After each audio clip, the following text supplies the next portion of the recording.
মস্তিষ্কের ক্ষতিকারক 6টি অভ্যাস। নাম্বার 1, বেশি বেশি নেগেটিভ কথা চিন্তা করা, নেগেটিভ খবর দেখা, কোনো বিষয়ে কেউ সবসময় নেগেটিভ কথা বলে তোমাকে অনুৎসাহিত করা। নাম্বার 2, খুব বেশি সময় ধরে অন্ধকারে থাকা এবং সেটা দিনের পর দিন হতে থাকলে মস্তিষ্কের উপর প্রভাব ফেলতে পারে। নাম্বার 3, দিনের পর দিন একা থাকা, এই একাকিত্ব তোমাকে অবসাদে নিয়ে যাবে যা মস্তিষ্কের ক্ষতি করে।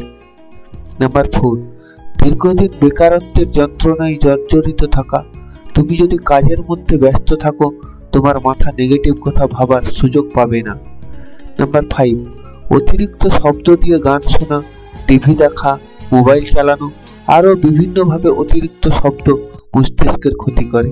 নাম্বার 6, বর্তমান দিনে সোশ্যাল মিডিয়া ছাড়া আমরা চলতে পারবো না ঠিকই, কিন্তু তার অতিরিক্ত ব্যবহার যেমন মোবাইল ফোন বিভিন্নভাবে ক্ষতি করে।